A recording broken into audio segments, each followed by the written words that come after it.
আজকে দশম শ্রেণীর ভৌতবিজ্ঞান বইয়ে জৈব রসায়ন, ইংরেজিতে অর্গানিক কেমিস্ট্রি, এই অধ্যায়টা আলোচনা করব। এইটা মাধ্যমিক পরীক্ষার্থীদের জন্য খুবই ইম্পর্টেন্ট, এই জন্য কারণ এখান থেকে প্রচুর নম্বরের প্রশ্ন আসে। তবে অধ্যায়টাকে ভালো করে বুঝতে হবে। কিছু কিছু প্রশ্ন আসে যেগুলো ঘুরিয়ে আসে, যেগুলো তোমাদেরকে জিনিসটা অধ্যায়টাকে রপ্ত করে তারপরে উত্তরটাকে দিতে পারবে। তাহলে জিনিসটাকে ভালো করে তোমরা বুঝে নিবে। দেখো, প্রাকৃতিক যে সমস্ত পদার্থগুলো রয়েছে তাকে প্রধানত তিনটে ভাগে ভাগ করা যায়। তাহলে প্রাকৃতিক যে সমস্ত পদার্থগুলো রয়েছে, প্রাকৃতিক পদার্থকে তিনটে ভাগে ভাগ করা যায়। কি কি সেই তিনটে ভাগ? এক, উদ্ভিজ্জ। উদ্ভিজ্জ মানে হচ্ছে উদ্ভিদ দেহ থেকে যে সমস্ত জিনিসগুলো প্রাপ্ত হয়ে থাকে, যেগুলো আমরা পেয়ে থাকি। তারপরে আমরা বলতে পারি হচ্ছে প্রাণীজ, প্রাণীর দেহ থেকে যেগুলো পাই সেটা হচ্ছে প্রাণীজ। আর তৃতীয় আমরা যেটা বলি সেটা হচ্ছে খনিজ পদার্থ। তোমরা মোটামুটি সবগুলো সম্পর্কে জেনেছো। এই যে শ্রেণী বিভাগ আমরা করলাম, সেই শ্রেণী বিভাগটা করেছিল যে বিজ্ঞানী লেমেরি।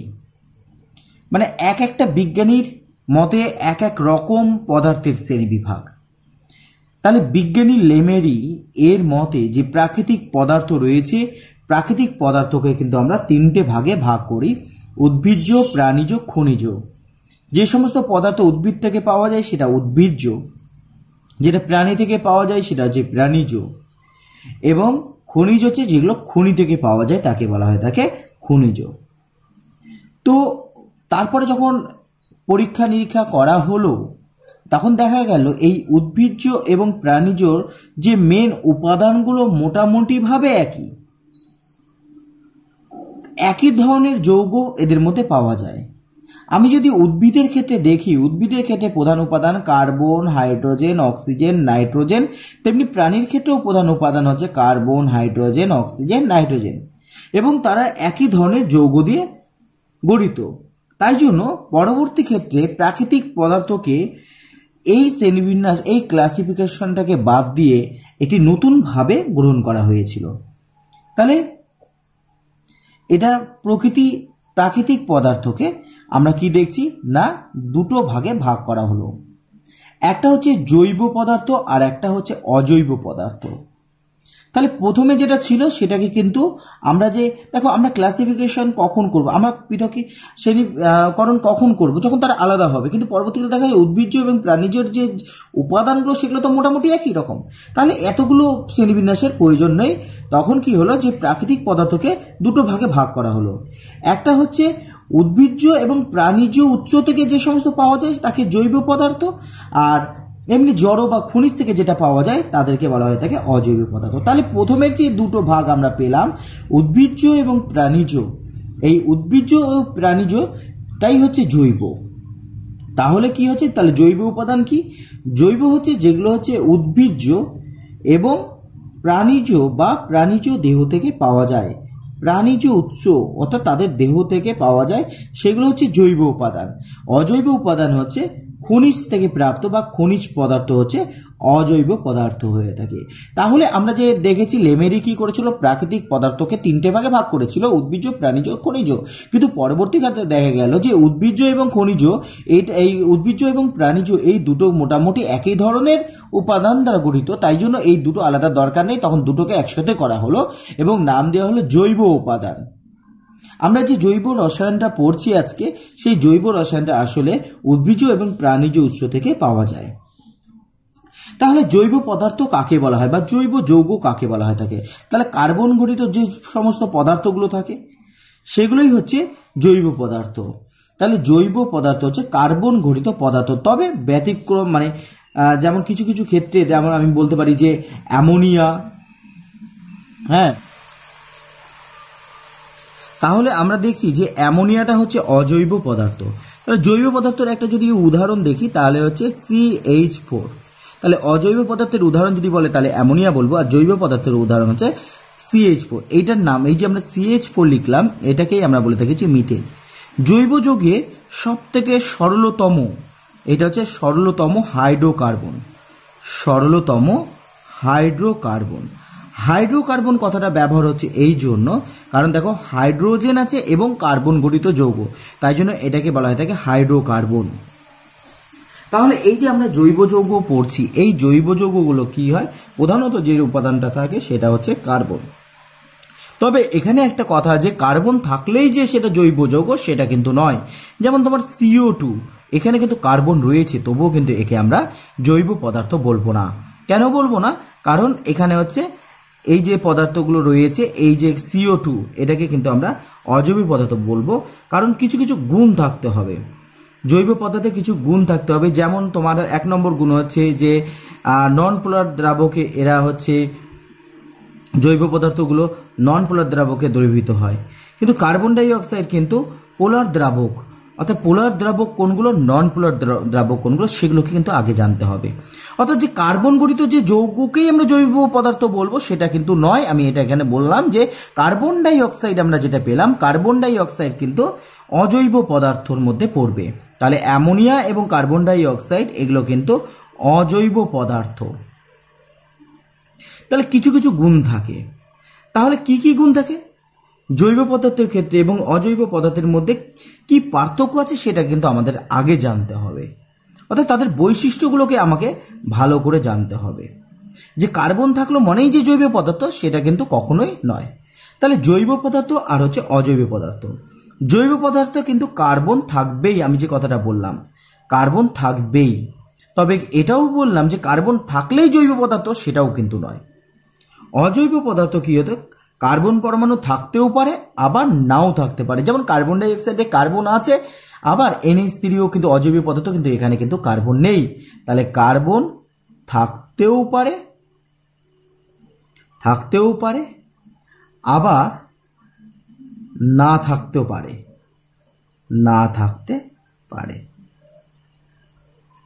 আর কি হতে পারে, আমি বললাম যে দ্রাবক, পোলার দ্রাবক আর নন পোলার দ্রাবক। পোলার দ্রাবক কোনগুলো, যে জলকে আমরা পোলার দ্রাবক বলে থাকি। জলকে পোলার দ্রাবক কেন বলা হয় থাকে? পোলার মনে হচ্ছে, দেখো জলের মধ্যে যদি আমরা দেখি, জলের মধ্যে কি হয়ে থাকে না H+ আর OH- এই দুটো আলাদা আলাদা আয়ন থাকে, তাই জন্য একে আমরা বলে থাকি হচ্ছে পোলার দ্রাবক। তাহলে এই যে জৈব পদার্থ আমরা পেলাম, এটা কিন্তু পোলার দ্রাবকে কিন্তু দ্রবীভূত হবে না। কোথায় হবে না, নন পোলার দ্রাবকে দ্রবীভূত হবে। তাহলে এখানে পোলার দ্রাবক আমি বললাম জল, তেমনি নন পোলার দ্রাবক কোনগুলো?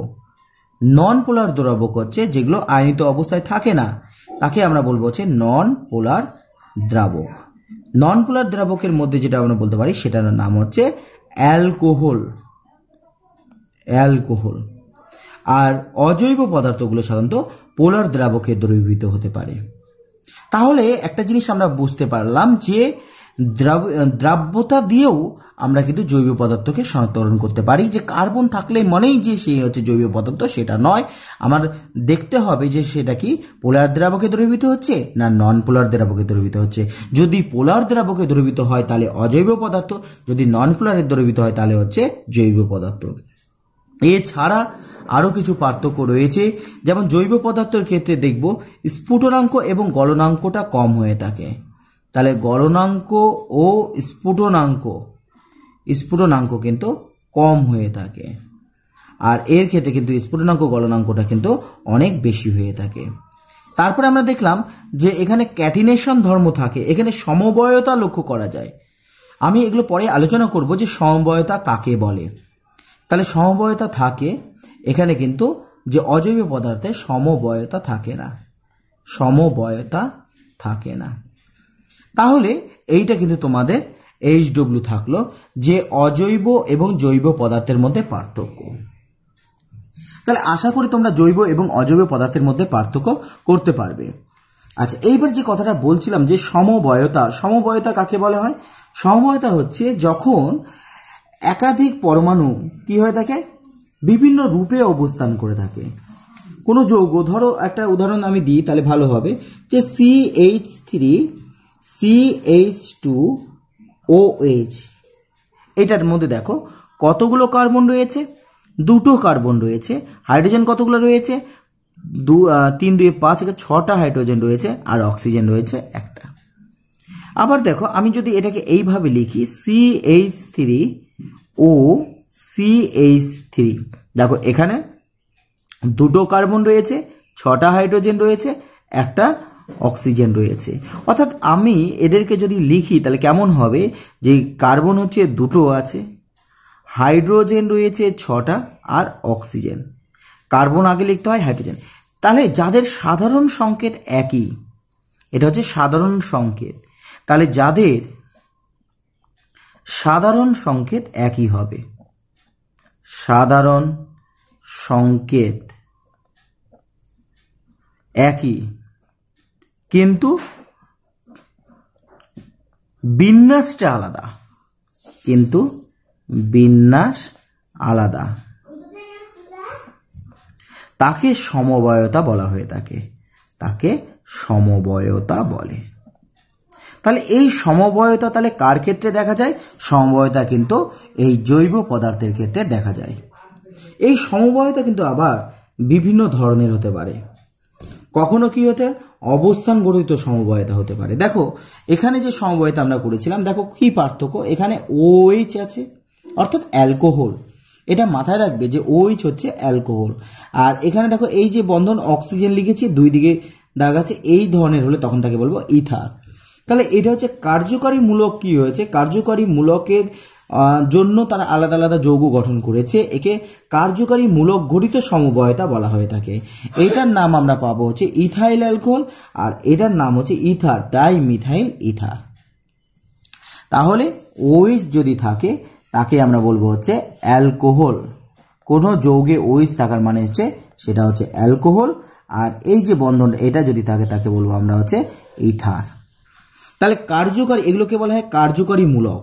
তাহলে যাদের উপস্থিতি থাকার জন্য ওই পদার্থের ধর্মটা শনাক্তকরণ হচ্ছে তাকে কার্যকারী মূলক বলা হয়। তাহলে এখানে কার্যকারী মূলক কি আছে? OH, এখানে কার্যকারী মূলক অক্সিজেন। তাহলে কার্যকারী মূলকটা আলাদা হওয়ার জন্য তারা কি হচ্ছে, আলাদা যৌগ গঠন করছে, কিন্তু তাদের সাধারণ সংকেত একই, তাই জন্য এটা সমবয়তা। কি ধরনের সমবয়তা? কার্যকারী মূলক ঘটিত সমবয়তা, একে বলা থাকে কার্যকারী গ্রুপ ঘটিত সমবয়তা, গ্রুপ ঘটিত সমবয়তা। তাহলে আশা করি তোমরা সমবয়তা বুঝতে পেরেছো, যাদের গঠন সংকেত একই কিন্তু তাদের বিন্যাসটা আলাদা, তাকে বলা হয়ে থাকে সমবয়তা। আবার একটা উদাহরণ দিলে তোমাদের আরো ক্লিয়ার হবে। যেমন ধরো আমি এখানে একটা উদাহরণ দিচ্ছি, CH3 CH2 CH2 আর OH। এখানে দেখো কার্বন কতগুলো আছে? 3টে কার্বন আছে। হাইড্রোজেন কতগুলো আছে? 3 2 5 2 6 একে 7টা হাইড্রোজেন আছে, অক্সিজেন একটা। একে আমি অ্যালকোহলই লিখবো কিন্তু একটু আলাদাভাবে, বিন্যাসটা আলাদা হবে। তাহলে CH3 CH3 আর এখানে আমি OH লিখলাম। দেখো কার্যকারী মূলক একই আছে, এটা হচ্ছে গ্রুপ, কার্যকারী গ্রুপ বলা আছে, যাদের উপস্থিতির জন্য ও ধর্মটা শনাক্তকরণ হচ্ছে।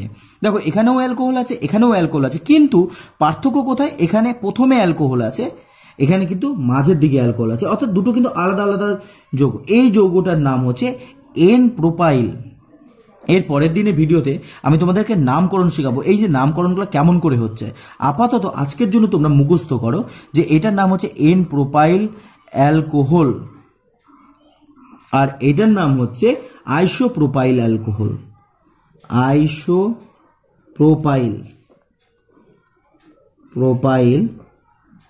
অ্যালকোহল। তাহলে আমরা কি দেখছি যে এটাও কিন্তু সমবয়তা। এটা কি ধরনের সমবয়তা? না, এটা অবস্থান ঘটিত সমবয়তা। এই ধরনের সমবয়তাকে বলা হয়ে থাকে অবস্থান ঘটিত সমবয়তা। তাহলে এখানে সমবয়তা বলছি কেন? কারণ গঠন সংকেত একই। দেখো গঠন সংকেত কি আছে? কার্বন আছে কতগুলো? 1 2 3টে কার্বন। হাইড্রোজেন কতগুলো আছে? 3 2 5 2 5 6 7 একে 8টা, অক্সিজেন একটা। এখানেও তাই, 1 2 3টে কার্বন, 3 3 6 7 8টা হাইড্রোজেন, একটা অক্সিজেন। অর্থাৎ তাদের সাধারণ গঠন সংকেতটা দেখো একই আছে, কিন্তু কোথায় আলাদা? না তাদের বিন্যাসটা, তাদের ত্রিমাত্রিক যে বিন্যাস সেটা, তাদের গঠনটা আলাদা হওয়ার জন্য তাহলে কিন্তু তারা সমবয়তা তৈরি করছে। কি ধরনের সমবয়তা? অবস্থান ঘটিত সমবয়তা। এর আগে যেটা আমরা করলাম সেটা হচ্ছে কার্যকারী গ্রুপ ঘটিত সমবয়তা, কারণ কার্যকারী গ্রুপ ওখানে আলাদা আলাদা আছে। গঠন সংকেত একই হলেও কার্যকরী গ্রুপ আলাদা থাকার জন্য কার্যকরী গ্রুপ গঠিত সমবায়তা। আর এখানে কি ধরনের সমবায়তা? অবস্থান গঠিত সমবায়তা। কারণ হচ্ছে এখানে কিন্তু গ্রুপ একই থাকলেও তাদের অবস্থান মানে একটা প্রথমে একটা হচ্ছে দ্বিতীয় দিয়ে আছে, অর্থাৎ তাদের এই ধরনের যে সমবায়তা থাকে তাদেরকে বলা হয়ে থাকে অবস্থান গঠিত সমবায়তা। দুটোর কিন্তু ধর্ম মোটামুটি একটু পার্থক্য থাকে। তাহলে আমরা সমবায়তা সম্পর্কে জানলাম, যাদের ক্ষেত্রে কি হয়ে থাকে, যাদের ক্ষেত্রে গঠন সংকেত একই থাকবে কিন্তু তাদের ত্রিমাত্রিক বিন্যাসটা আলাদা হবে, তাকে বলা হয়ে থাকে সমবায়তা। আচ্ছা, কার্বনের ক্ষেত্রে আরেকটা গুরুত্বপূর্ণ যেটা রয়েছে সেটাও বললাম, ক্যাটিনেশন ধর্ম। কার্বনের ক্ষেত্রে সমবায়তা দেখা যায় এবং পার্থক্যের মধ্যে এটা লিখতে পারো তোমরা ক্যাটিনেশন ধর্ম। ক্যাটিনেশন ধর্ম কি? ক্যাটিনেশন ধর্ম থাকার জন্যই দেখবে জৈব যৌগে প্রচুর পরিমাণে অসংখ্য যৌগ সম্ভব হয়। এই যৌগটা কেন সম্ভব হয়? যৌগটার পিছনে কারণ কি? এই ক্যাটিনেশন ধর্মটা এর জন্য দায়ী। ক্যাটিনেশন ধর্মটা কি হয় যে আমরা দেখব যে কার্বন আরেকটা কার্বনের সাথে যুক্ত হচ্ছে, এই যে ধর্ম এটাই হচ্ছে ক্যাটিনেশন ধর্ম। এই ধর্মটাই, যে ধর্মের জন্য একটা কার্বন অন্য কার্বনের সাথে যুক্ত হতে পারে সেই ধর্মটাকে আমরা বলে থাকি ক্যাটিনেশন ধর্ম। আচ্ছা, যদি এটা হাইড্রোকার্বন হতো, হাইড্রোকার্বন তোমাদের এর আগে একবার আলোচনা করলাম যে হাইড্রোকার্বন হচ্ছে হাইড্রোজেন এবং কার্বন গঠিত যে যৌগ। তাহলে এর মধ্যে যদি এই ধরনের দুটো যদি কার্বন থাকে তাহলে তার মধ্যে হাইড্রোজেন কতগুলো থাকবে, এবং সেই হাইড্রোজেনের সংখ্যাটা আমরা জানবো যদি আমরা বিন্যাসটা করতে শিখি। দেখো কার্বনের যোজ্যতা কত? কার্বনের যোজ্যতা হচ্ছে 4। কেমন করে আমরা 4 পাবো? তোমরা দেখো যে কার্বনে যদি ইলেকট্রন বিন্যাস করি, কার্বনের ক্ষেত্রে কতগুলো হয়ে থাকে? কার্বনের পরমাণু ক্রমাঙ্ক hydrogen, helium, lithium, beryllium, boron, carbon অর্থাৎ 6। 6 হওয়ার জন্য ইলেকট্রন বিন্যাস প্রথম ঘরে 2টো থাকে, তারপরে ঘরে হচ্ছে 4টা থাকে। যেহেতু শেষের ঘরে 4টা ইলেকট্রন থাকে তাই জন্য কি হয়ে থাকে? এর যোজ্যতা 4। তাহলে কার্বনের যোজ্যতা 4 হওয়ার জন্য কার্বন দেখো কার্বনের সাথে একটা বন্ধনে ছিল, তাই জন্য কার্বনের চারিপাশে 4টা বন্ধন থাকবে। দেখো 4টে হাত হবে, 1 2 3 4, তাই জন্য 4টা হাইড্রোজেন যুক্ত হয়েছে। তোমাকে যদি এই ধরনের দিত, ধরো এই ধরনের একটা যৌগ তোমাকে দিয়ে দিল, বললো যে সম্পূর্ণ করো, এটা কিন্তু এখনো সম্পূর্ণ হয়নি। কারণ কার্বনের হাত কতগুলো হওয়ার জন্য, এই কার্বনের হাত দেখো 4টা হওয়া উচিত, আছে কতগুলো? 1টা। তাই জন্য আমাকে কিন্তু চারিদিকে 4টে হাত এখানে লাগাতে হবে। আবার দেখো এই কার্বনের ক্ষেত্রে দেখো এদিকে 2টো হাত আছে, এদিকে 1টা, তাহলে 3টে হাত ব্যবহার হয়েছে, তাহলে বাকি থাকলো কতগুলো? 1টা। কার্বনের যোজ্যতা হচ্ছে 4। কেন? কারণ দেখো ইলেকট্রন বিন্যাসকে আমরা জানতে হবে।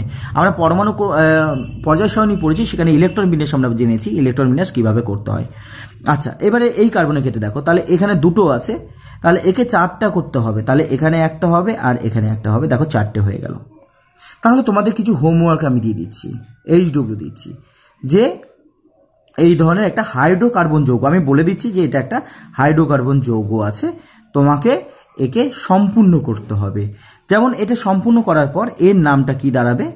এর নামটা দাঁড়াবে দেখো এখানে CH2 হলো, তারপরে ডবল বন্ধন আছে, তারপরে দেখো সির সাথে একটা হাইড্রোজেন আছে, তারপরে একটা সিঙ্গেল বন্ধন আছে, তারপর সির সাথে 3টা হাইড্রোজেন আছে, তাহলে CH3। তাহলে একই রকম ভাবে তোমরা এই যে যৌগটা আমি লিখলাম একে কিন্তু সম্পূর্ণ করবে। আর যে ধর্মের জন্য একটা কার্বন আরেকটা কার্বনের সাথে যুক্ত হচ্ছে তাকে বলা হয়ে থাকে ক্যাটিনেশন ধর্ম। এই দুটো হোমওয়ার্ক তোমরা করবে, এটা আশা করছি। ঠিক আছে, এর পরের দিন বাকি অংশগুলো আলোচনা করব। ধন্যবাদ। Subscribe my channel PKB Math।